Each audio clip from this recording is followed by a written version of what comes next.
Los buenos días, que sean muy buenos, que sean bendecidos y que por sobre todo nos encuentre reclamando a nuestro propio interior un espíritu de agradecimiento por estar aquí, por tener la oportunidad de ser parte de la batalla. Es Semana Santa y es martes 7. Todo el equipo de Enfoque Matinal se integra para acompañarlos en un proceso informativo. Nelson Rodríguez, Pablo Macchini, ¿qué tal equipo? Buenos días.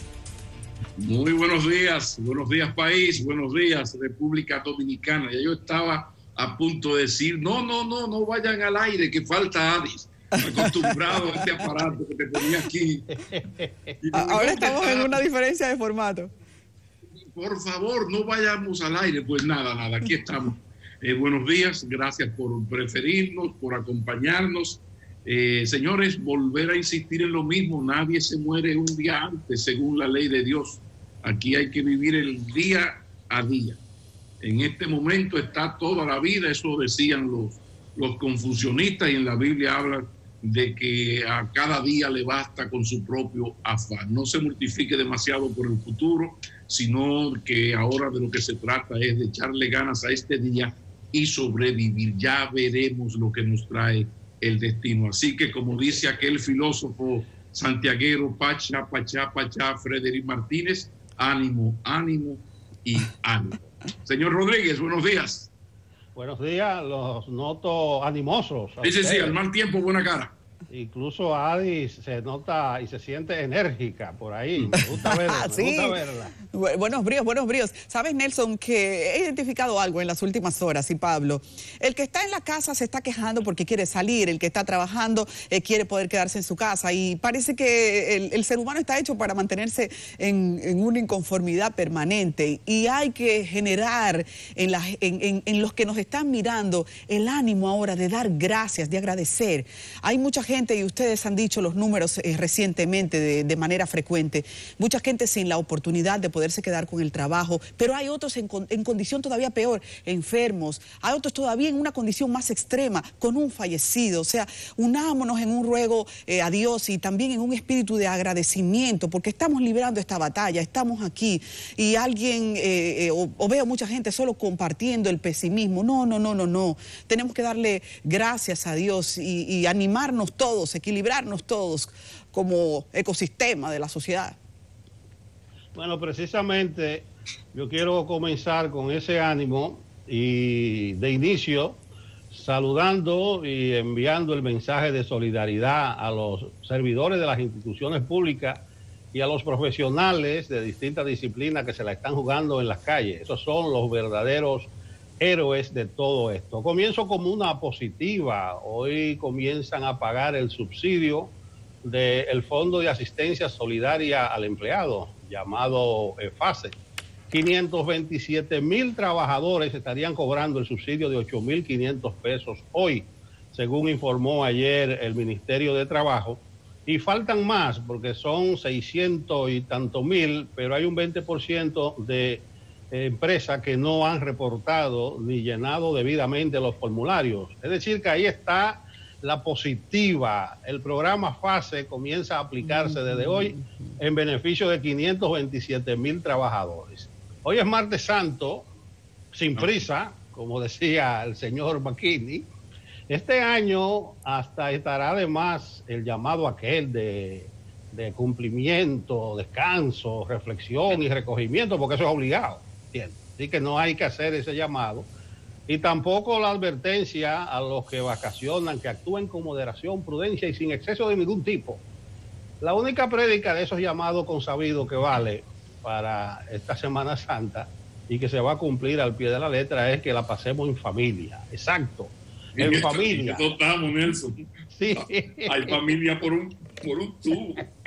Es decir, que hay que ajustar a las circunstancias todos esos llamados de Semana Santa.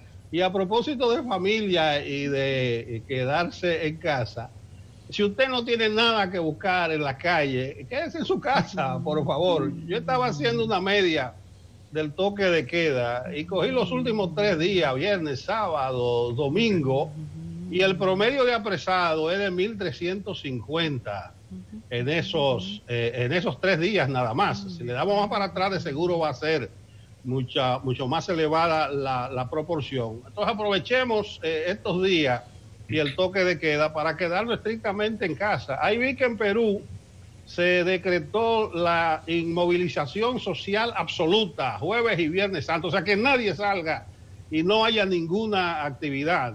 Los peruanos tienen mucha razón porque ellos están teniendo problemas, así como la gente de Ecuador, de El Salvador. Incluso en Perú están ensayando la salida alterna en la calle, a las calles de hombres y mujeres. Lunes, miércoles y viernes salen los hombres y martes, jueves y sábado las mujeres. Los domingos no sale nada. Pero tal vez podríamos ensayar, señor presidente, la inmovilización total el viernes y el sábado, o el jueves y el viernes, porque de todas maneras siempre se dice la ciudad quedó desierta. Entonces, como estamos todos en nuestra casa, a ver si hacemos eso, porque va a ser necesario. El asunto de la gente en la calle, señores, está dando mucho que desear y la sensación de que esto no se va a acabar nunca. Yo le pongo dos ejemplos donde hay transmisión comunitaria, San Francisco y en Santo Domingo. Ayer abrieron el mercado de la Duarte con un plan que tienen, lo abren interdiario y hasta la 1 de la tarde después limpia, pero el molote de gente. Y en San Francisco siguen como si nada en los mercados.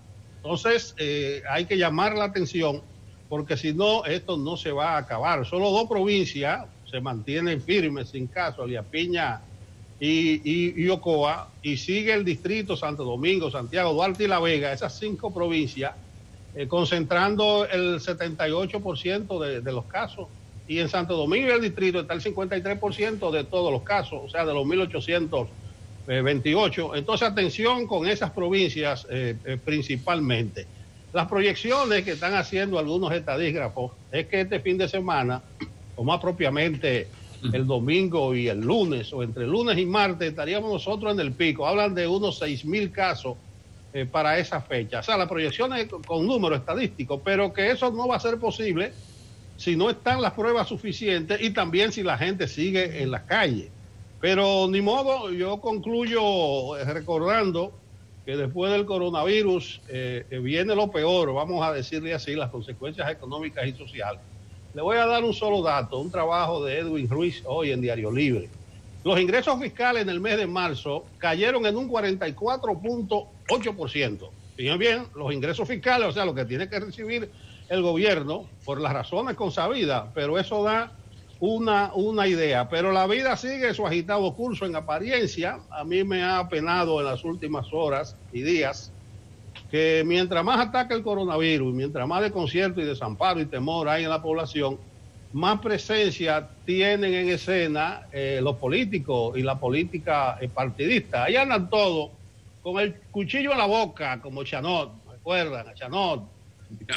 Nelson. No, Chanot, y se cuba los llanos, su ayudante. O sea, con el hacha. Con el hacha. No, Ari no leyó los paquitos de Chanot, pero lo que quiero decir es que los políticos andan con el hacha. Yo llegué a leer paquitos, sí, yo llegué a leer paquitos. Bueno, ya. Claro. No llegaste a Chanot, tú no llegaste a Chanot ni a Archie. Tú no leíste Paquito. No de eso, pero Paquito, yo conozco el género, sí. Bueno, lo que quiero decir es que la política partidista, vamos a decirlo así en sentido más general, está con el hacha afilada y el cuchillo amolado. Entonces hay poco disimulo y mucha hipocresía. Yo no estoy viendo tanto desinterés, no. Veo que todos apuntan o apuntalan sus proyectos políticos, pero ni modo, que fijen sus elecciones, que pongan la fecha, pero una advertencia, y aquí concluyo.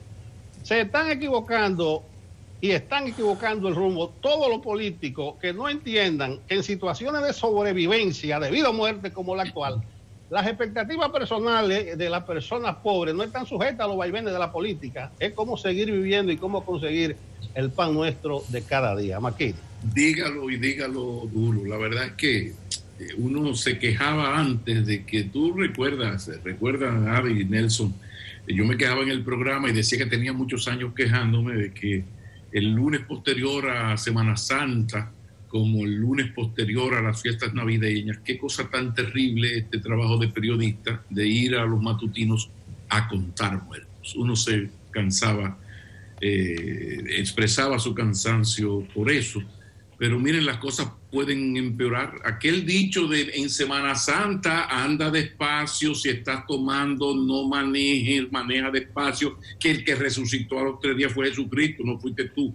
¿Ustedes recuerdan eso? Pues esto ahora se le puede aplicar al pueblo dominicano, a la parte del pueblo que anda de irresponsable, jugando vitilla y que no está escuchando los consejos. El que resucitó, el que va a resucitar, Papá Dios, no es usted. Pero fíjense cómo las cosas se van agravando.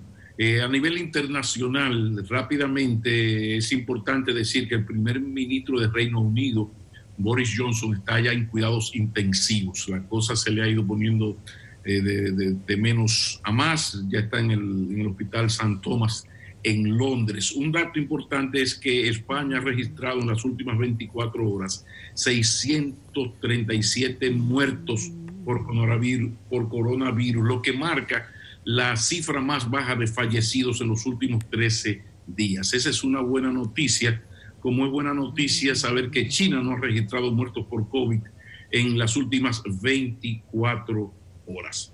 Otra nota es, señores, a ver si le ponemos orden a esto del declaracionismo, porque nos van a volver locos. Ya no solamente son los políticos.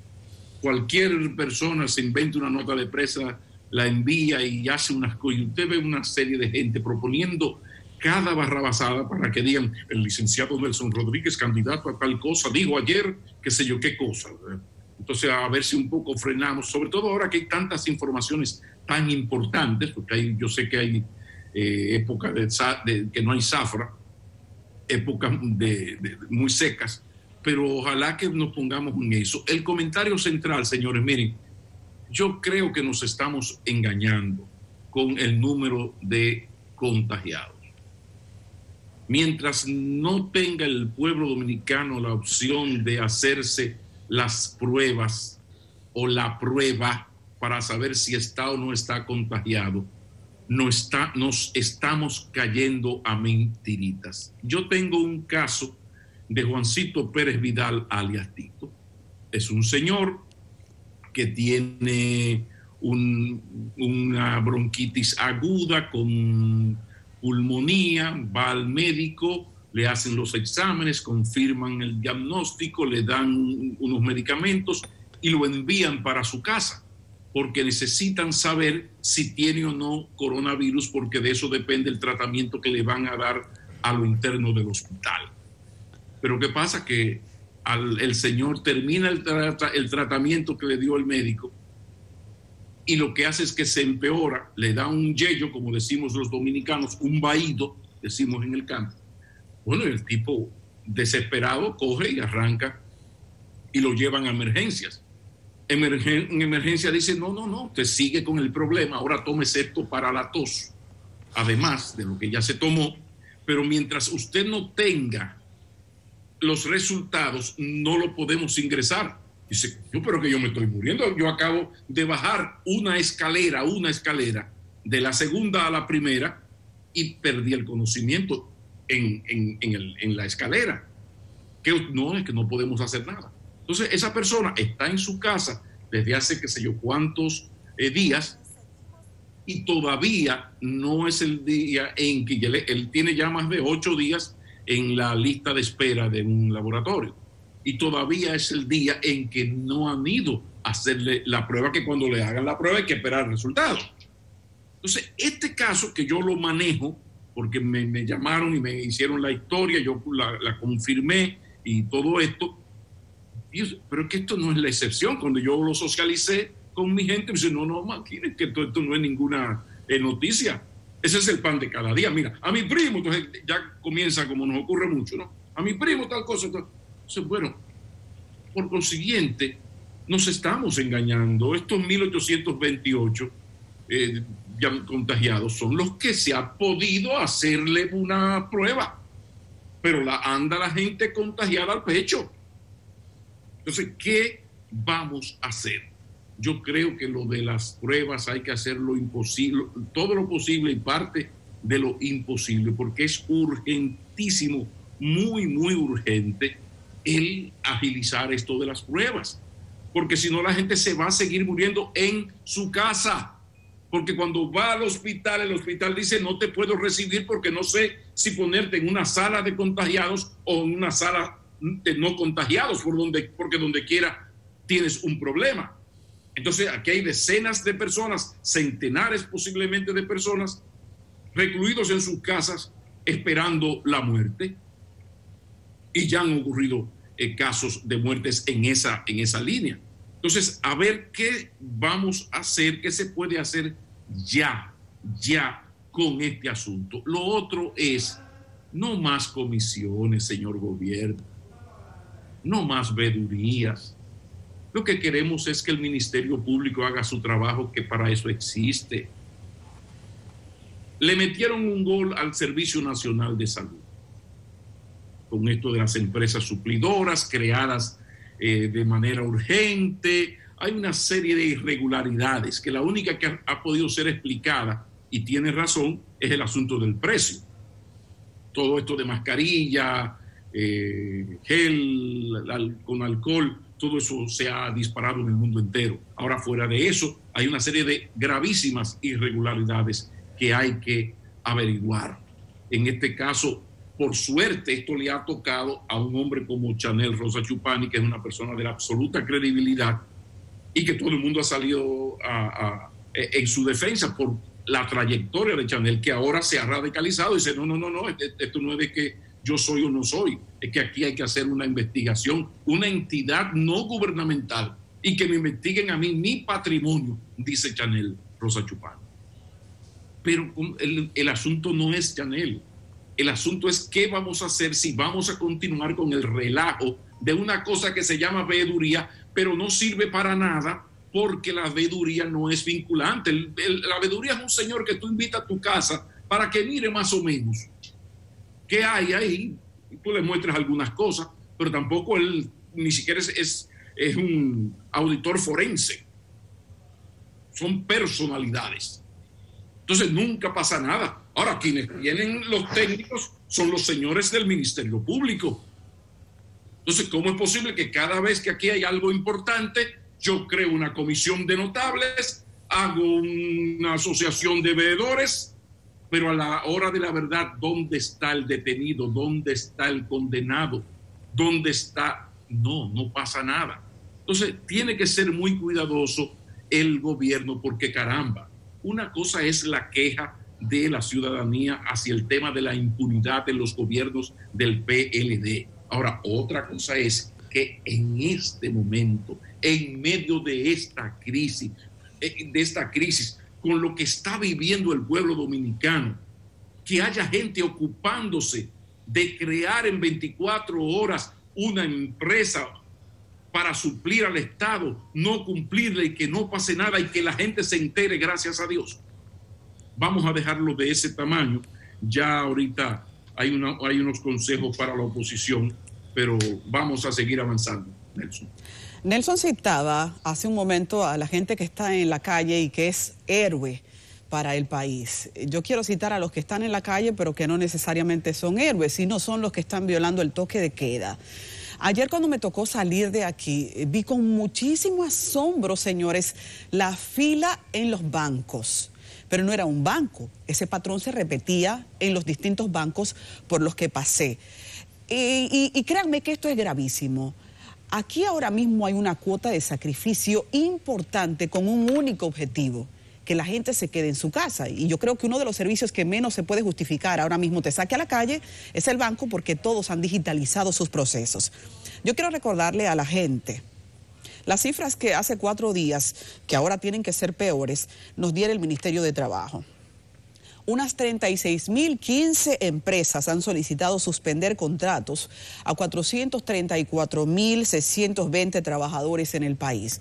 Y repito, ese número tiene que ser mayor ahora porque en 4 días se van moviendo. ¿Y por qué recuerdo ese dato? Porque me han mandado en las últimas horas unos memes y unas risas de mañana no me toca trabajar, mañana no me toca trabajar. Entonces la gente está como en modo vacaciones, o mejor dicho, ese público, porque no puedo decir que, no puedo generalizar. Hay un público, y cuídese de no contagiarse de eso, que está en modo vacaciones, ellos no quieren ir a trabajar, pero cuidado si tú le tocas su salario, porque ahora parece que se cree es un mérito adquirido y se da por sentado. Miren, en una situación de emergencia como esta, la economía necesita el compromiso de las empresas y el compromiso de los empleados. Cuando a usted le toque integrarse al trabajo, que eso ocurrirá en los días que toque, dele gracias a Dios. No se deje contagiar por ese, no me toca trabajar, o cuidado, ya viene el trabajo de nuevo. Pero cuidado si se deja contagiar de los que están irresponsablemente saliendo a la calle. Es que esa cuota de sacrificio que ha asumido el Estado, que han asumido las empresas, tiene un único objetivo, lo repito. El objetivo es que la gente se quede en casa para frenar esta preocupación mundial. Y como República Dominicana no tiene una logística que pueda dar, nadie la tiene, una respuesta perfecta a este momento, eso se limita a quédese en su casa. Que la oportunidad que le están dando no tiene ahora mismo la distracción de que se vaya a hacer diligencias. Y repito, hay diligencias que no justifican la salida porque está digitalizado. ¿Qué le pasa a la gente, señores? Es que tienen que ver la fila de los bancos. Y tú dices, pero no somos torpes, somos torpes. Entonces es un llamado a la conciencia porque nos estamos jugando demasiado. No dejo esa frase nunca. Nos estamos jugando demasiado. Y hay unos que salen a la calle con el heroico valor del momento. Y hay otros que salen con el irresponsable también fenómeno del momento. Entonces, venga el consejo. Nelson. ¿Se cortó? Sí, no estoy escuchando a Adis, pero déjame decir algo. Espérate un segundito, Maquini. Vamos a ver. Ella sigue en el aire, va a ver. Atención, Adis. ¿Escuchas Nelson ahí? ¿Me escuchas, Pablo? Ahora volvimos. Ok, entonces, déjame decir algo, señores. Brevemente, el asunto de la especulación, de la gente que se aprovecha de la escasez, eso ocurre, casi siempre ocurre, pero esa gente queda marcados para siempre, porque no hay justicia que alcance ni que valga, hay que tirárselo a los leones. Los del zoológico deben estar muy hambrientos en estos días porque no están visitando gente que le tiran cositas. Es lamentable, eso dan ganas de llorar, con todo y que nosotros sabemos cuál es la situación mundial. Es en los mercados internacionales que se está especulando. Y me llamó la atención, y vuelvo con los juegos de antes, Maquini, capú y no te abajes. Anda pa'l cara. Eso le hizo a Turquía a España. Había un vuelo que iba para España con medicamentos y toda esa cosa, y Turquía lo retuvo, que hizo escala ya. Entonces, mire a los extremos que se llega, Pero y Estados Unidos fue y pagó cash. Eso va para España. No, déjalo aquí y ten este maletín de cuarto. Déjalo aquí. Sí, ahí vi que España limitó solo a 23 empresas la posibilidad de exportar los famosos kits y la prueba. Sí. Y los kits rápidos solo pueden hacerlo 3 empresas de esas 23. Pero, de modo, a donde voy al hablar del mundo, es algo que me gustó, que hizo la Unión Europea ayer y que hizo la CEPAL el viernes. Señores, estos son tiempos de solidaridad, no de exclusión. Entonces, la Unión Europea pidió ayer que se quite el embargo a Cuba y a Venezuela, porque en medio de esta situación, lo que hace Estados Unidos es que aprieta la tuerca. Y la CEPAL el viernes, en su rueda de prensa, en la que anunció las consecuencias sociales y económicas, también llamó a levantar las sanciones impuestas a Cuba y a Venezuela para permitir el acceso a alimentos, suministros médicos y la prueba del COVID-19, así como asistencia médica. Entonces quiero aprovechar, porque de contrabando Estados Unidos está arrinconando, está aislando, está acercando a Venezuela. Parece que hay un plan político-militar a gran escala, pero señores, reitero, al imperialismo yanqui y a los imperialismos de cualquier parte del mundo, estos son tiempos de solidaridad, no de exclusión. Eso llora a la presencia de Dios. Entonces suscribo lo de la Unión Europea y también suscribo lo de la CEPAL. Lo cierto es, Nelson, que esto del presidente Trump es como aquello de Sabina, de que hay gente que no tiene conciencia de nada y por eso mismo es capaz de todo.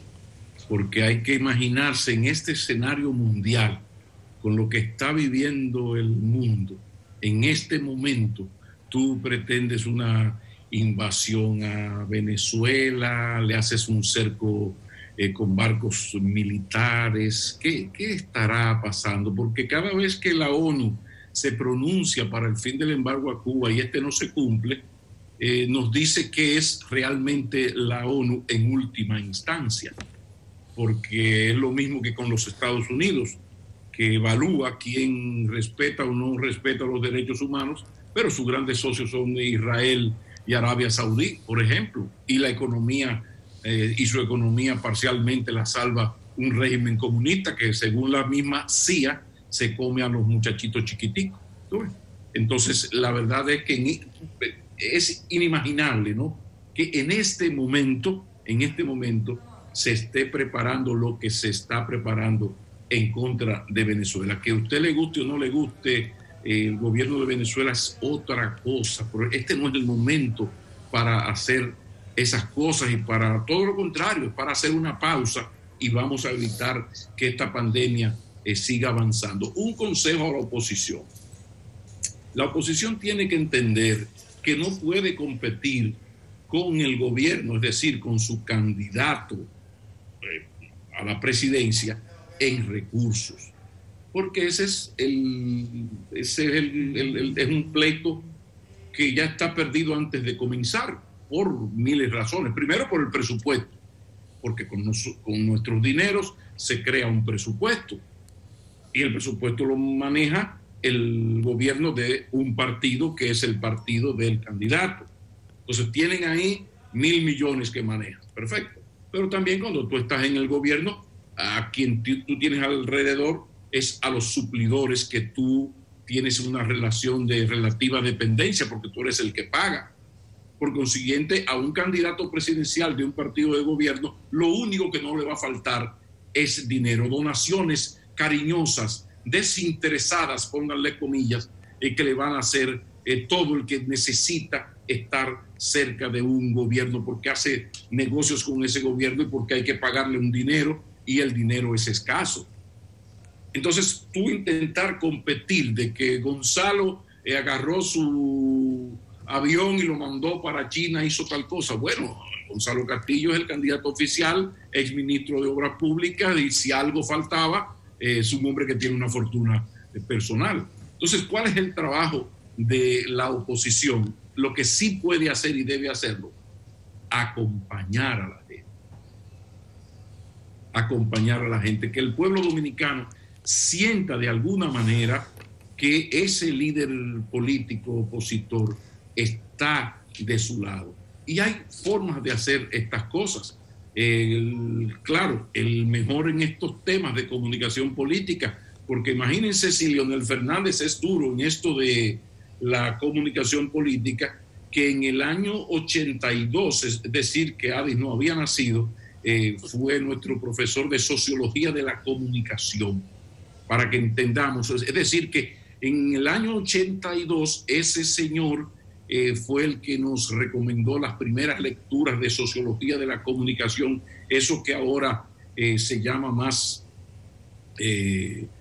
efectivamente comunicación política. Entonces ustedes se fijan cómo Leonel Fernández está a lo Bosch ofreciendo unas charlas, se ha documentado más bien que el caray sobre el tema de coronavirus, él es un experto en relaciones internacionales, lo está haciendo muy bien, estableciendo esos vínculos internacionales que él tiene. Ahora lo vi ahí con el señor Sobato y un expresidente de Bolivia. O sea, se trata de acompañar, porque es lo único que puede hacer. Leonel Fernández es un gran orador, gran conocedor de estas cosas, y bueno, utiliza sus armas. Otros candidatos tienen otras armas, tienen otras facilidades, tienen otras ventajas sobre Leonel Fernández, porque acabo de decir lo que dije de Leonel Fernández, pero también debo decir que tiene en su contra que cuando Leonel Fernández habla, está hablando alguien que dirigió el país por 12 años, hasta el año 2012. Entonces ahí viene la gran contradicción, que es el mismo caso que le pasa a un candidato de un partido gobernante, que dice, bueno, ustedes tienen los últimos 8 años gobernando, ¿por qué no lo han hecho? Es decir, el partido gobernante tiene las facilidades que yo acabo de mencionar y tiene el hándicap de que es el que está gobernando. En ese sentido, ahí entra la oposición, que debe buscar la manera de forma creativa de que el pueblo dominicano sienta que yo como candidato, yo como dirigente político, le estoy acompañando, y siempre hay maneras. La comunicación estratégica política ofrece esas formas y maneras. Ojalá que esto se haga de esa manera, y ojalá también que pueda la dirección política llegar a algún tipo de acuerdo. Pasan los días, Abinader hizo la propuesta, Leonel Fernández la ha reiterado, pero no ha habido respuesta de un encuentro del liderazgo político nacional. No hemos llegado al pico. Llevamos 86 muertos, 1.828 contagiados, muy mal contados. Es decir, que esto no ha terminado ni ha comenzado a frenar. Este es el momento de que el liderazgo político, por favor, deje de lado sus intereses partidarios y piense en el país y envíe esa señal de unidad. Ojalá que sea así. Mira, Pablo, esa foto no se te va a dar a ti. Yo sé que no. Mientras muchos sectores sigan con el hacha y con el cuchillo que yo mencioné, hay mucha hipocresía, hay mucho disimulo. Entonces, por un lado, unidad, y por otro, tirando piedras en el camino. A propósito, y aquí terminamos, de que la oposición no puede competir con el gobierno. Ahí vi que Gonzalo anunció que ya encendieron las turbinas, 3 aviones que van para Shanghái, China, a buscar mascarilla y kit de prueba. Imagínense usted lo que significa eso, salir 3 aviones vacíos de aquí a buscar algo allá y volver. Eso cuesta una fortuna, pero al que Dios se lo dio, San Pedro se lo bendiga. Adi Burgos. Sí, no podemos irnos a la pausa, Nelson, porque señalaste lo importante de que hoy comienza ya la distribución de las ayudas, que la gente sepa que no tiene que salir de su casa para eso y que puede consultar si está inscrito en el programa FASE entrando al portal de Hacienda. FASE. .hacienda.gov.do. Usted puede consultar ahí si ya está inscrito como uno de los beneficiarios. Vamos a ir a la pausa, señores, y mientras el país está semi-paralizado, hay cosas que se están moviendo, no necesariamente hacia arriba, sino hacia abajo. Nos referimos a la economía, así que la próxima entrevista, la entrevista que tenemos para ustedes es con el economista Henry Ebrard. Vamos a hablar de eso. Al regreso. Continuamos. Estamos en Enfoque Matinal desde CDN y vamos a hablar de economía. Hay que hablar de economía, y si lo podemos hacer, y lo vamos a hacer con un gran entendido en estas cosas, pues es todo un privilegio personal y periodístico. Hablemos de economía con Henry Ebrard, que es un hombre sumamente bien documentado, entre otras muchas cosas, 2 temas. El tema del empleo, el tema salarial, lo que está ocurriendo, ya hay una 5ª parte y subiendo de suspensiones de empleo formal, y sobre todo, Henry Ebrard, bienvenido, el tema turismo. No lo dejes, por favor. Bienvenido a Enfoque Matinal, Henry. Bienvenido. Muy buenos días a Pablo, muy buenos días a Nelson, y buenos días obviamente a toda la audiencia de ustedes. Es un placer estar con ustedes a pesar de las circunstancias, porque obviamente sabemos que nos consideramos como privilegiados en nuestra cuarentena dorada, y pensando en muchísima gente que nos ve que está pasando mucho trabajo. Sí, queríamos tu reflexión, Henry, en el tema. Por ejemplo, si tú quieres, comenzamos por el turismo, que preocupa mucho por la importancia que tiene para el país y que no depende solo de nosotros, sino de que venga el turista. La situación actual y cómo tú ves la panorámica del turismo cuando pase esto, por favor, y sus efectos en la economía. No, primero, entender que efectivamente, mira, el sector que ha sido, que es y que va a seguir siendo más golpeado por esta crisis, definitivamente el sector turismo, que obviamente es algo grave para el país por la relevancia que tiene el sector turismo. Turismo, zona franca son dos sectores muy importantes, pero turismo tiene una dimensión adicional que no tiene tanto, es el sector zona franca, que es la relación con todos los demás sectores de la economía, lo que llamamos los encadenamientos, ¿no? Que es esta relación que tiene, mira, para dar un ejemplo, yo estaba hablando con un amigo que alquila equipos agrícolas en Asua, y ya le dijeron que a partir de julio, de las 4 máquinas, ya se podía llevar 2 para su casa, porque los principales clientes de esos productores son precisamente los hoteles de la zona este. O sea, eso es para dar un ejemplo de la consecuencia. Resultado, el taller mecánico que le daba el servicio a esas 4 máquinas, pues va a tener que ajustar. La bomba de gasolina, cuyo principal cliente probablemente era esas 4 máquinas que consumen mucho gasol, pues todo el mundo se ve afectado. Hay un estudio que hizo hace 3 años atrás la excelente economista Jacqueline Mora para Azonadores y el Banco Popular.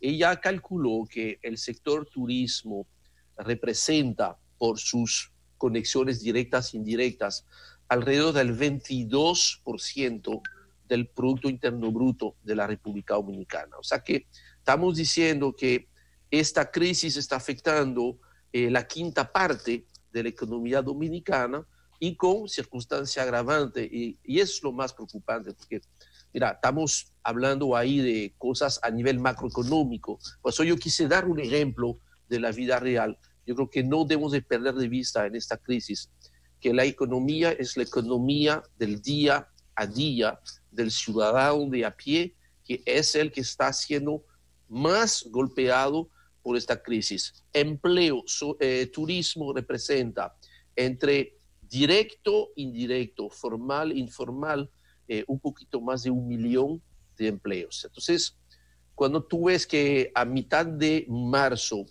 tomando una decisión que era la decisión correcta, que era cerrar las fronteras terrestres, aéreas y marítimas, básicamente le quitamos el enchufe a un sector completo, donde más de 80,000 habitaciones de hoteles, de un día para el otro hay que cerrarlas.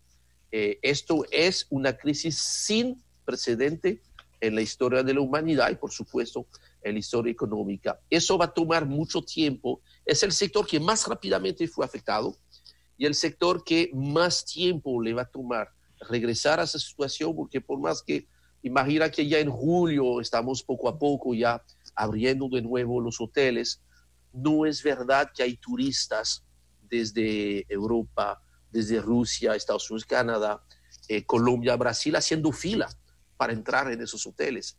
Esa es una situación que nos va a tomar mucho tiempo y yo no quisiera ser muy pesimista, pero yo entiendo que vamos a volver al nivel donde estábamos. De eso yo no tengo ninguna duda. La República Dominicana es el mercado más fuerte del Caribe. Tenemos ahí están funcionando mecanismos público-privados. Tenemos excelentes hoteleros, son cadenas internacionales, ya no solamente españolas, sino también americanas que están acá. Pero yo creo que habrá de esperar diciembre 22, escuchen bien, diciembre 22, para volver al nivel de turismo que tuvimos antes de la crisis del coronavirus. ¿Por qué esa precisión, Henry? ¿Por qué esa precisión? Diciembre 22. Básicamente son cuestiones de temporada. Mira, ya el año 2020, la temporada de verano no va a existir. Esta se fue. Ahorita lo que vamos a tener que trabajar durante este verano y a partir de ahora es qué tanto podemos empezar a recuperar de la temporada de diciembre 20 a hasta el año 21, que va a ser un año paulatino de recuperación, porque una cuestión es que ya nosotros tengamos ya la capacidad, y eso va a volver rápido, es que es lo más fácil, es volver a abrir los hoteles, ponerlos en condiciones, probablemente hoteles que van a ser más bonitos que antes, porque con esta crisis pues tú tuviste tiempo de remozarlo, de hacer las adecuaciones que tú no lograbas hacer. Bueno, siempre y cuando tú tienes el financiamiento para eso, obviamente, pero hasta el momento de este lado no ha habido malas noticias, siguen inversiones van a seguir a República Dominicana, pero las economías que nos mandan turistas, están viviendo, al igual que la República Dominicana, su peor crisis económica probablemente de su historia. Señores, tenemos que entender que esta crisis es altamente probable, viendo lo que está aconteciendo en los Estados Unidos, que el impacto de esta crisis es más fuerte por su intensidad, por su rapidez y la lentitud de la recuperación a lo que fue la crisis de 1929. Esa es una crisis histórica. Nunca había pasado eso. Mira, de un día para el otro todo se para. Se suspende la demanda, se suspende la oferta al mismo tiempo.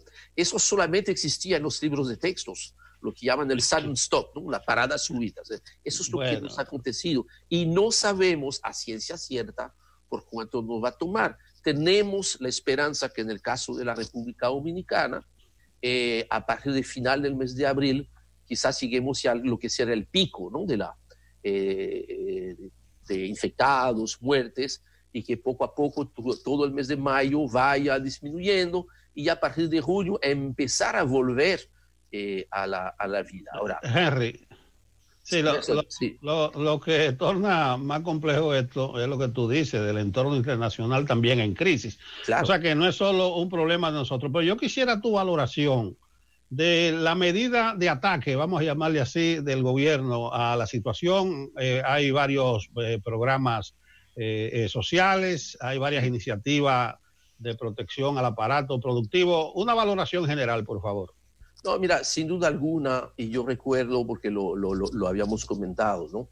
Yo recuerdo el momento cuando se da el primer discurso de Danilo Medina, cuando ya la gente descubre con un nivel de, vamos a decir, la gente se quedó como frisada frente a, mira, ya la crisis está aquí, la magnitud de esta crisis, era necesario recibir del presidente de la República una dosis de tranquilidad y de cierto modo ese fue el objetivo del discurso, y este objetivo se había cumplido.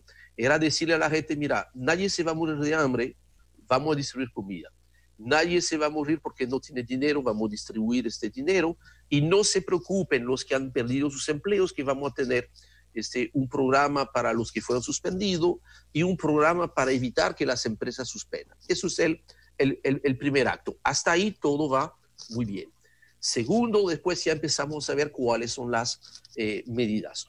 Yo creo que hay medidas que van hacia la parte salud. Yo no soy un experto en salud, no las puedo comentar, pero obviamente vemos que ahí, al igual que en muchos países, esta situación ha desnudado la situación trágica en la cual estaba el sector salud y desnudó la razón por la cual nosotros siempre estábamos insistiendo que la Ley de Estrategia Nacional de Desarrollo no era una simple sugerencia, era una ley. Esta ley mandaba a que para el presupuesto del 2020 se fuera a invertir un 4% del PIB en el sector salud. Señor, estamos hablando de 200.000 millones de pesos y lo que hay en el presupuesto 2020 son solamente 80.000 millones de pesos. Yo creo que eso lo tendremos que discutir después. Eso no es la discusión de ahora, pero eso nos desnudó esta situación. Después, medidas más de corte social.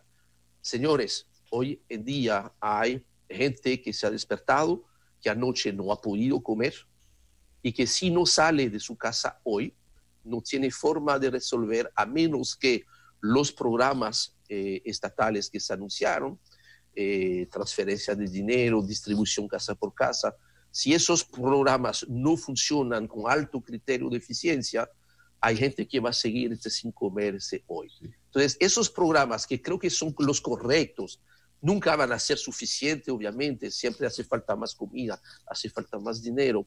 Lo que es difícil, y yo creo que hemos visto el límite de esos programas, es la implementación, porque es muy complicado, aun cuando tú hayas identificado la gente. Y ahí la gente que estaba en el sector formal estaba bien identificada, pero recuerden que casi el 60% de la fuerza laboral, más del 60% de la fuerza laboral del sector privado está en el sector informal, lo cual quiere decir que no necesariamente estaba empadronada. Y finalmente, medidas de corte económico, que yo creo que esas todavía se quedan muy cortas. fueron hechas para atender la emergencia. Hoy vamos a ver, vamos a poder tener un primer balance de qué tan eficiente ha sido el pago, las transferencias, lo del programa del FASE. Lamento que en algunos aspectos el FASE ha dado un mensaje equivocado, como un incentivo perverso a suspender los trabajos y hacer poco, en fin de cuentas, para premiar a las empresas que, a pesar de la situación, están manteniendo abierto y quieren pagar los salarios completos. Yo creo que ahí se pudo haber mejorado, pero eso es lo que hay. Y nuevamente, y termino con esto, la necesidad de hacer rápidamente un FASE también desnuda, la crisis desnudó otra inobservancia a la ley. Señores, la ley de seguridad social que se aprobó hace ya 19 años, ¿cierto? 2001.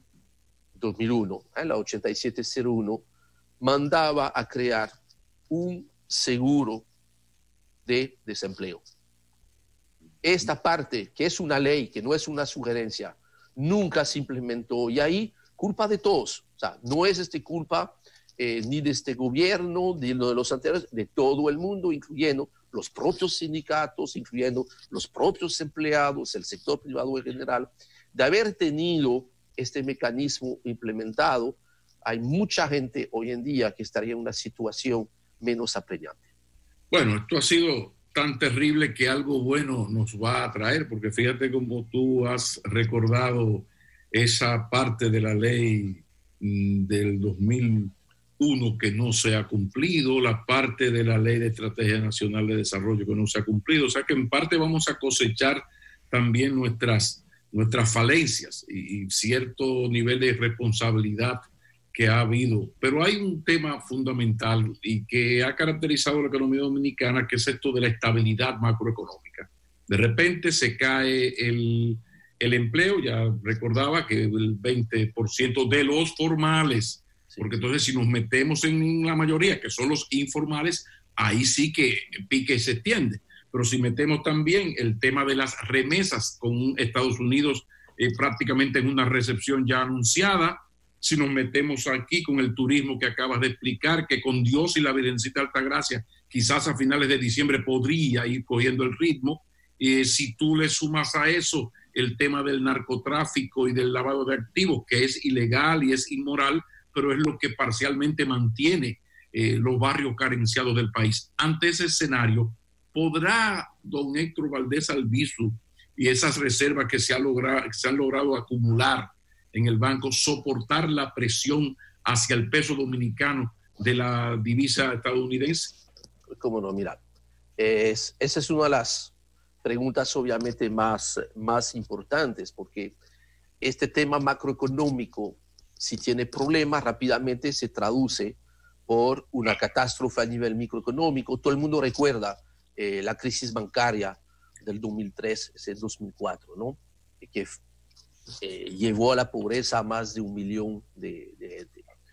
Mira, definitivamente, por dicha, hay mucha experiencia y sabiduría en el Banco Central.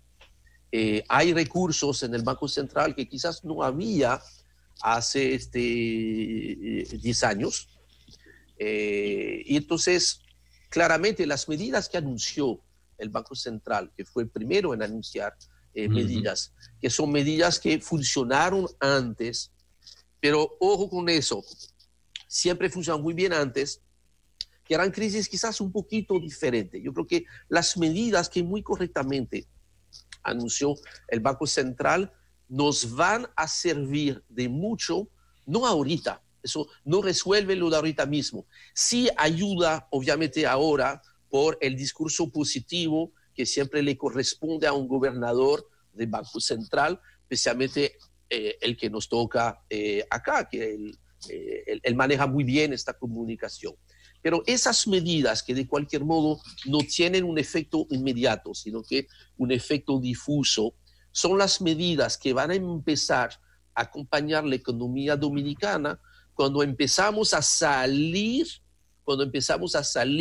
de la crisis sanitaria. Son las medidas que van a tener que acompañar a la economía cuando va a tener que empezar a rebotar, cuando ya vuelve un poquito de demanda, cuando la gente vuelve al trabajo, cuando habrá que financiar las empresas, cuando termine el periodo de 3 meses, de 2 meses o de 3 meses de suspensión, según sea el caso de las empresas. Entonces, yo creo que de este lado no hay problema. Del lado del tipo de cambio, eso está muy claro, que una característica exitosa que ha tenido el Banco Central desde que Héctor Valdés Albizu es el gobernador, ha sido la predecibilidad de la evolución del tipo de cambio. Ha habido momentos cuando el ritmo de devaluación subió del 5%. De hecho, hoy en día tenemos un ritmo de devaluación que es un 7%, que es el mayor desde 2013, pero está dentro de términos, vamos a decir, razonables. Además, señores, es cierto que todos los sectores generadores de divisas son portadores de malas noticias ahora. Como lo dijo Pablo, turismo, definitivamente, mira, turismo, tú puedes ver, si tú hablas de una de una reducción baja, optimista, de apenas un 20% o 20%, son 1.400 millones de dólares. Remesas, que no se ha hablado mucho, pero remesas, que va a ser una situación no de República Dominicana, sino de lo que pasa en España. Ojo, España representa el 20% de las remesas de la República Dominicana y Estados Unidos, por supuesto, que es 70% de las remesas. Estados Unidos está enfrentando no una recesión, sino lo que se llama una depresión económica. Explica la diferencia, Henry, por favor. Básicamente la profundidad, o sea, la economía de Estados Unidos va a caer en el segundo trimestre probablemente un 20%. Un 20%. Esto es algo tremendo. Hay economistas que describen las recesiones, las crisis económicas, con unas letras. La recesión que suele acontecer de manera cíclica tiene la forma de una letra V, de una V chiquita. Cae rápidamente y vuelve a subir rápidamente. Tenemos ahí una V, ¿verdad? En ese caso, entendemos que para la República Dominicana probablemente lo que vayamos a tener es una recesión en forma de una U.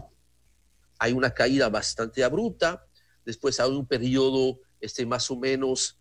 bien, mira, interesante tu gesto, aunque yo hacía algo mucho más plano, tú lo hiciste más curva. Eso es lo que puede terminar, mira, qué tan dura es la U. Probablemente va a ser menos curva de lo que queramos, va a ser un poco más plano y después vuelve a subir. Ahora, Rubini habló que en los Estados Unidos hasta el momento no se vislumbra la U, sino una L. O sea, la L es que se cae, sigue flat, y todavía no vemos, claro, la L en algún momento se va a convertir en una U, pero no sabemos exactamente dónde. Entonces, por eso estamos hablando más bien de una... Eso significa, en el caso de las remesas, este fin de semana, un grupo de consultores de Miami que hace estudios sobre el tema de las remesas, el Havana Consulting Group de Miami, publicó un informe que advierte que Latinoamérica, que República Dominicana no escapa a esta realidad, va a estar perdiendo entre un 20 y un 25% de las remesas por el tema de Estados Unidos. Estamos hablando de ahí probablemente 1.400 millones de dólares. 1.400 más. Sí. Henry, sí, se nos acabó el tiempo, Henry. Sí. Pero, Nelson, nada más para que no solamente tenga malas noticias.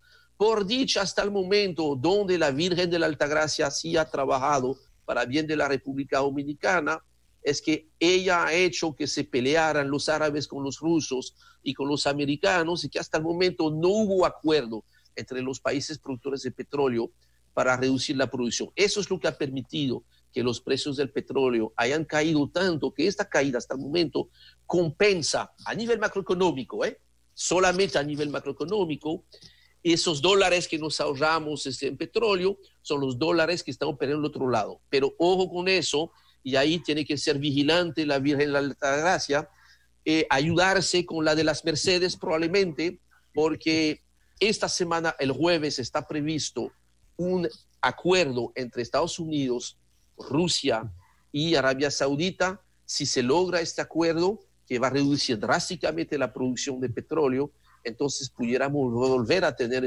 precios por encima de los $40, y ahí sí sería la pero muy mala noticia. Henry, algo para terminar que tú veas que no se está haciendo.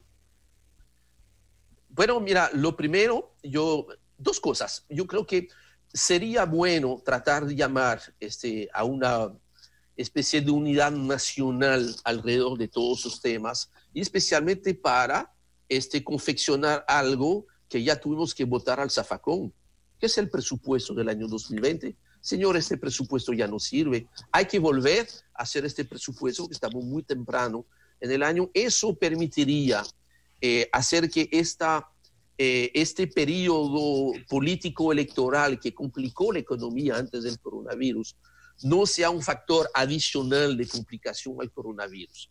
Vamos a tener autoridades nuevas, gane quien gane, en agosto, si se logra hacer las elecciones en julio, como parece ser la nueva fecha.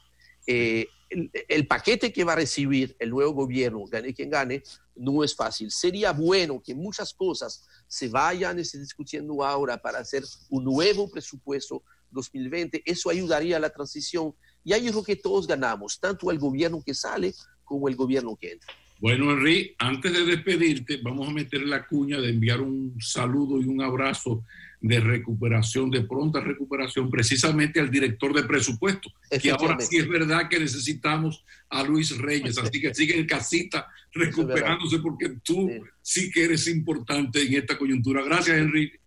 Un abrazo a ustedes, cuídense mucho, y mira, hay que rezarle a la Virgen de la Altagracia y también a la de las Mercedes, que a veces la dejamos de segundo, la necesitamos también a bordo. Desde París a Santo Domingo, Henry Ebrard nos ha acompañado. Continúa Enfoque Matinal. Muchísimas gracias, Henry. A ustedes. La consulta médica a distancia se ha convertido en una oportunidad, se ha convertido en una necesidad, se ha convertido en este momento en algo que la gente necesita suplir de alguna manera. La Universidad Autónoma de Santo Domingo, que es un laboratorio de la realidad, ha estado haciendo un servicio que nosotros queremos ahora presentar en el mejor de los contextos, y para eso hemos invitado a Rosel Fernández, es decana de Ciencias de la Salud de la UAS. Hola, Rosel, muy buenos días. Muy buenos días, gracias por la invitación. Ayer hablábamos, Rosel, aquí con un especialista en telemedicina. Sin embargo, no sé si eso que ustedes han comenzado a hacer entra en el renglón de telemedicina, pero de alguna manera es un oportuno servicio de un abanico de posibilidades de salud. Queremos empezar por ahí, por las generalidades. ¿Qué es lo que está haciendo la UAS? Bueno, la UAS desde el 10 de febrero está sumergida en un proceso de orientación desde que surgió esta pandemia del COVID-19 y que todavía aquí no habían casos comunitarios, solamente era importado, 1 o 2. Enseguida la universidad activó su maquinaria de orientación, como es su misión, parte de su misión, de su filosofía, ese compromiso que tenemos con el país, con la comunidad. Organizamos un gran panel donde asistieron aproximadamente 3,000 personas en el aula magna, y estuvieron invitados grandes especialistas en estas áreas. Estuvo el doctor Félix Iglesias, el doctor Clemente Terrero, la doctora Fara Peña por el servicio de epidemiología del Ministerio de Salud Pública, la presidenta de la Sociedad de Infectología, en fin, una serie de personalidades para orientar la población que en ese momento aquí en el país era prácticamente desconocido el tema. Y de ahí surgió una comisión, un equipo técnico que fue designado por el Consejo Universitario, enseguida presidido por su rectora, la doctora Emma Polanco. Se organizó esa comisión, ese equipo técnico. Organizamos 2 propuestas de trabajo, una que se fue al ministerio, donde se recoge todo el plan que debería asumir el país frente a esta pandemia y lo que haría la universidad. En ese sentido, entonces, se organizó esa línea de ayuda compuesta por especialistas de la conducta, profesionales de la conducta, una línea de ayuda emocional, de ayuda psicológica. Ha sido todo un éxito y a mediados del mes de marzo esa línea comenzó a activarse, a funcionar. Ya llevamos una casuística de más de 200 llamadas, ya se organizó, se hizo la estadística de qué sexo es el que más llama. Está conformada esa línea por 36 profesionales de la conducta y de todo el país, y han llamado hasta del extranjero para solicitar ayuda, pedir orientación, y ojalá ustedes vean, le puedo mandar luego por WhatsApp, mandarle el resultado de esa intervención. Asimismo, además una pregunta, ¿cómo ha funcionado lo de la línea de ayuda? Para la gente es un poco complicado aprender números de teléfonos nuevos porque se trata de muchos dígitos. De paso, algunos han recomendado que se conecten al 911. ¿Qué opinan sobre esto y qué tan masiva entonces podría ser confluctuar junto a ese sistema?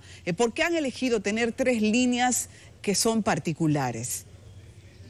Bueno, nosotros tuvimos esa iniciativa en ese momento. Estamos hablando de que desde febrero se estaba ideando esta línea, pero ahora va a venir una renovación de la misma y es posible que conectemos con una plataforma que sea solamente de 2 o 3 dígitos como ustedes están planteando, porque incluso hay que cambiar los psicólogos que están interviniendo en la línea por desgaste, porque la gente dando soporte también puede caer en alguna depresión. Las llamadas duran a veces hasta mucho tiempo y las psicólogas y psicólogos ya están un poco agotados. Y entonces es el momento de renovar ese equipo de 36 y ubicar, que ya lo tenemos ya ubicado, 36 o 30 más profesionales, y quizás en ese momento que podamos hacer ese cambio. Porque eso fue una iniciativa que surgió de la universidad, donde no teníamos una plataforma, como ustedes dicen, de 2 o 3 dígitos, sino que fueron teléfonos de flotas que pudimos aportar todos los funcionarios de la universidad, los directores, decanos, y con esas flotas es que se están contestando las llamadas. De paso, tome nota, porque es importante ahora que este recurso puede estar al acceso cada vez de más gente, en el conocimiento de cada gente. Los números son 809-535-3367, 809-223-4857 y un tercer número, repito, una línea de ayuda que ha dispuesto la Universidad Autónoma de Santo Domingo, 829-863-7972. Y pregunto, ¿se trata estrictamente de ayuda psicológica? Esa línea sí, y es que tenemos otra línea que por ahí iba. Hay una línea de un equipo de especialistas, las distintas áreas de la medicina. Ahí tenemos endocrinólogos, médico internista, neumólogos, pediatras, neonatólogos, neurocirugía con el doctor Amaury García. En fin, hay aproximadamente 30 especialistas de las distintas áreas de la medicina también dando ayuda por llamadas a los usuarios que así lo requieran. Ustedes saben que en estos momentos, frente a esta situación de salud, los que padecen alguna condición de base, le va muy mal. Y es precisamente con ese objetivo es que esta línea fue organizada para que esos pacientes no lleguen a caer en un desbalance, ¿verdad? Un desajuste de su situación, más el COVID que se le pueda sumar. Entonces, esta es otra línea muy importante que ya está funcionando, pero de manera oficial la vamos a lanzar el viernes, pero ya está funcionando. Ok, eso suena muy interesante. Y si tiene una estructura, ofrecerá respaldo a gente necesitada de manera muy especial y así no tendrán que acudir a ningún centro de manera física. Y cuéntame algo, ¿cuál es ahora mismo la solicitud que ustedes han identificado más demanda está generando? Bueno, ahora mismo la neumóloga tiene mucha visita, muchas llamadas en cuanto a salud. También está tengo un alergólogo que ha dado mucha asistencia, el doctor Almodóvar está en esa línea, Guasdiano, y no para las llamadas. Los pediatras, tengo 5 pediatras, y ustedes saben que los niños, aunque quizás no le da la enfermedad con toda esa sintomatología, pero la población está muy asustada de que a sus niños le pueda caer la enfermedad. En el plano emocional, en el plano de la psicología, todos los que están ahí recibiendo llamadas, ¿qué han podido identificar en este momento? Bueno, la demanda más fuerte está en el temor a la muerte. Es increíble, la gente tiene mucho temor a morirse, mucho temor al funeral, a perder el empleo, también llaman, pánico a perder el empleo, pánico al aislamiento social, a que se puedan enfermar, que a veces no tienen muy claro cómo es el contagio. Alguien preguntó, que da un poquito de hasta risa, de que si llamando por teléfono se puede contagiar. Y entonces cosas de esa naturaleza, ya la estadística ya fueron preparadas y saldrá a la luz pública de hoy a mañana todo el motivo de las diferentes llamadas. Rosel, no hay dudas ahora, una tendencia a que la gente cree ataques de pánico. ¿Qué consejos ahora podríamos masificar para la población? Bueno, el consejo es que asuman todas las recomendaciones. Si se asume el no salir de su casa, el mantener el aislamiento, ahí se garantiza el no enfermarse. Es sencillamente como eso. Ustedes dirán, bueno, pero el que tenga obligación de salir, pues tiene que hacerlo con toda la recomendación de ponerse su mascarilla, de ponerse sus guantes, de evitar los conglomerados, de no asistir donde hay filas, de mantener la distancia entre una persona y otra, porque ya todas las dudas que había con referente a este virus del contagio están ya muy, muy claras. Entonces, es solamente asumir lo que han dicho los expertos y ya como se ha detectado cómo se realiza el contagio, pues sencillamente cumplirlo. No salir de su casa, mantener el aislamiento, comer saludable en la medida de lo posible, nada de químicos, para que ese sistema inmunológico se pueda fortalecer en caso de que sea inminente el contagio, que hay que evitarlo a como dé lugar. Es muy interesante este servicio y se me ocurre preguntarte, ¿qué tiempo promedio dura una llamada para poder satisfacer la crisis emocional con la que la gente llama? ¿Qué tiempo? ¿Qué tiempo promedio dura la asistencia telefónica para poder menguar la crisis emocional con la que la gente llama? No entendí bien. Okay. ¿Cómo es? ¿Qué tiempo? La llamada de asistencia que ustedes están haciéndole a la gente, ¿qué tiempo promedio tiene? ¿Qué tiempo promedio vía telefónica un profesional puede tomarse para alentar a alguien que está viviendo una crisis emocional? Hay profesionales que tienen que durar de media hora a 45 minutos cuando el caso es muy grave. Y entonces ese desgaste es el que le estoy hablando, de que vamos a tener que ya sustituir esas profesionales, de que ya están un poco agotadas, porque hay pacientes que llevan 45, media hora, 45 hasta una hora, y a veces ni siquiera en una sola sesión pueden resolverlo. Se han convertido de verdad en terapeutas virtuales, que solamente no es una llamada fría, sino que se identifican con el caso y le vuelven a llamar, a darle seguimiento de cómo va la situación. Y es muy importante. Por eso, esta es una línea muy especial, porque prácticamente es una línea personalizada. Sí, es muy importante el tema de violencia de género. Es muy importante el tema de violencia de género en este momento y quiero saber si han incidido ese tipo de llamadas también para ese monitoreo, ese servicio que ustedes tienen. Bueno, la mayoría de las llamadas son de mujeres. La mayoría, más del 34% de las llamadas son mujeres. ¿Pero mujeres con algún pánico a la realidad o mujeres que están viviendo violencia doméstica? No se ha reportado violencia doméstica. Ok. Increíble, no se ha reportado violencia doméstica. Farah, sí. estamos ya contra el tiempo, pero me ha parecido tan valioso que quisiera preguntarte si ustedes están abiertos a que profesionales que están en sus casas ahora se integren a esa dinámica, a ese equipo de apoyo, si puede también funcionar así, y qué puede hacer cualquier profesional que ahora quiera entrar en esa maquinaria. Bueno, solamente contactarnos. Nosotros estamos abiertos a recibir profesionales que quieran integrarse a esta cadena de ayuda. Es algo muy humanitario, de verdad muy solidario, porque tomar de su tiempo en una época como esta, que la gente debe estar en su casa, quizás organizando cosas, y tomar su tiempo para ayudar a los demás, eso es algo grandioso que no tiene precio. De verdad, felicitamos a esas dos grandes líneas que tenemos a través de la universidad, esos profesionales que de manera altruista están dando un servicio tan valioso como estos dos grandes servicios, en el área de psicología y en las áreas de las diferentes especialidades de la medicina. Rosel Fernández, decana de salud de la Universidad Autónoma de Santo Domingo, agradecemos esta intervención, Rosel, y también saludamos, destacamos el esfuerzo que están haciendo para poder asistir emocionalmente a tanta gente que ahora necesita ese servicio profesional, como nunca. Gracias. Muy bien. Quiero felicitar también a la doctora Inma Polanco, a través de esta vía.